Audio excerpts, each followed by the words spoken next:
Game ဆော့ရင်အပြစ်မြင်တဲ့နိုင်ငံကနေ Mobile Legends ကမ္ဘာဖလားမှာဒုတိယရတဲ့အထိစွမ်းဆောင်နိုင်ခဲ့တဲ့ YG အသင်းကမြန်မာလူငယ်များအခုဆိုရင်တော့ YG အသင်းကအသက်18 19 20အရွယ်လူငယ်လေးတွေကဖွံ့ဖြိုးတိုးတက်မှုနောက်ကျနေတဲ့မြန်မာနိုင်ငံကနေကမ္ဘာချန်ပီယံဖြစ်ဖို့လက်တကမ်းအလို့ကိုရောက်ရှိခဲ့တာပါ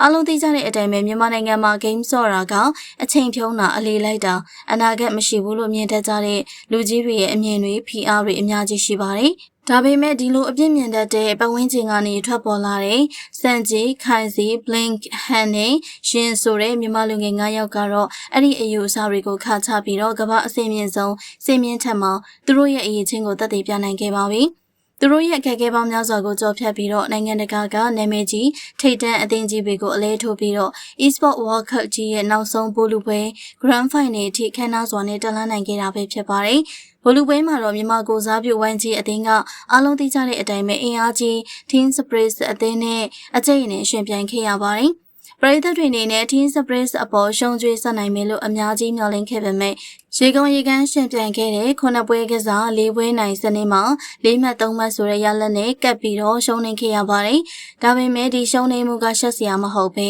တကယ်ကိုထိုက်တန်တဲ့ဒုတိယနေရာကိုရယူနိုင်ခဲ့တာဖြစ်ပါတယ်။ဒီအောင်မြင်မှုတွေ YG အသင်းကစုချင်းငွေအနေနဲ့အမေရိကန်ဒေါ်လာ9သိန်းမြန်မာငွေနဲ့တွက်ရင်တော့ကျပ်2ဘီလီယံနီးပါးကိုပိုင်ဆိုင်နိုင်ခဲ့ပါပြီ။မြန်မာအသင်းတွေကကမ္ဘာဖလားဗိုလ်လုပွဲကိုရောက်တိုင်းဒုတိယနေရာနဲ့ပဲကျေနပ်နေရတယ်။ချန်ပီယံဆုကိုလွဲချော်နေရတယ်ဆိုပြီးတော့စိတ်မကောင်းစွာနဲ့ပြောဆိုနေကြတာပါအခု MSC 2026မှာလည်းပထမဆုံးမြန်မာအသင်းဖြစ်ကမ္ဘာချန်ပီယံဆုကိုစုခုပြီးတော့တမိုင်းသစ်ရေးထိုးနိုင်မဲ့အခွင့်အရေးကိုလက်တကန့်အလို့မှလက်လွတ်လိုက်ရတာကြောင့်ဝမ်းနည်းနေကြပါတယ်ဘယ်လိုပဲဖြစ်ပါအကောင်းဆုံးစ조사ခဲ့ပြီးမှနိုင်ငံတကာစင်မြင့်မှာဒုတိယနေရာရခဲ့တယ်ဆိုတော့တာမန်စွမ်းဆောင်ရည်တော့လုံးဝမဟုတ်ပါဘူး။ game ဆော့တာကိုအပြစ်တစ်ခုလိုမြင်တတ်တဲ့နိုင်ငံကနေဒီလောက်ထိရအောင်စ조사ပြခဲ့တဲ့ YG အသင်းကလူငယ်တွေရဲ့ဇွဲလုံးလာကတော့တခြားလူတွေအတွက်အတူယူစရာပါပဲ။ဒီတစ်ခေါက်မအောင်မြင်ခဲ့တဲ့ကမ္ဘာချန်ပီယံအိမ်မက်ကိုနောက်လာမဲ့ပြိုင်ပွဲတွေမှာဆက်လက်ပြီးတော့အကောင့်ထဲပေါ်နိုင်ဖို့မြန်မာပြည်သူတွေကတခဲနဲ့ဆက်လက်ပြီးတော့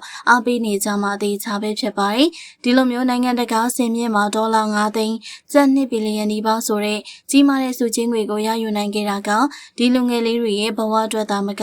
မြန်မာ e-sport လောကတစ်ခုလုံးအတွက်ပါကြီးမားတဲ့ခွန်အားတစ်ခုဖြစ်လာစေမှာအမှန်ပါပဲအရင်တုန်းကဖုန်းတစ်လုံးနဲ့အချိန်ဖြုံးနေတယ်လို့အပြောခံနေရတဲ့လူငယ်လေးတွေအတွက်ကအခုဆိုရင်တော့ကိုယ်နိုင်ငံရဲ့နာမည်ကိုကမ္ဘာကသိအောင်စွမ်းဆောင်ပေးနိုင်တဲ့နိုင်ငံကုန်ဆောင်သူရဲကောင်းတွေဖြစ်လာခဲ့ပါပြီသူတို့ရဲ့မဆုံးမနစ်တဲ့စူးစမ်းအထောက်မှုနေမအားညမနာလေးခြင်းမှုတွေကဒီကနေ့ပြည်သူတွေရဲ့အတိမတ်ပြုမှုကိုအပြေအဝရရှိစေခဲ့တာပါ။ဒါအပြင်ဒီအောင်မြင်မှုကနေတဆင့်နောက်ထပ်မျိုးဆက်သစ်လူငယ်ကစားသမားတွေအတွက်လည်း e-sport ကတကယ်ကိုအသက်မွေးဝမ်းကြောင်းပြုနိုင်တဲ့အဆင့်အတန်းတစ်ခုဖြစ်ကြောင်းသက်သေပြလိုက်တာပဲဖြစ်ပါတယ်။ရှေ့ဆက်ပြီးတော့လည်း YG အသင်းအနေနဲ့ဒီထက်မကတဲ့အောင်မြင်မှုတွေရယူနိုင်မယ်လို့အပြေအဝယုံကြည်ပါတယ်။ပရိသတ်တို့ရော YG အသင်းကလူငယ်လေးတွေကိုဘယ်လိုမြင်လဲဆိုတာမှတ်ချက်ပေးခဲ့ပါအောင်ရှင်။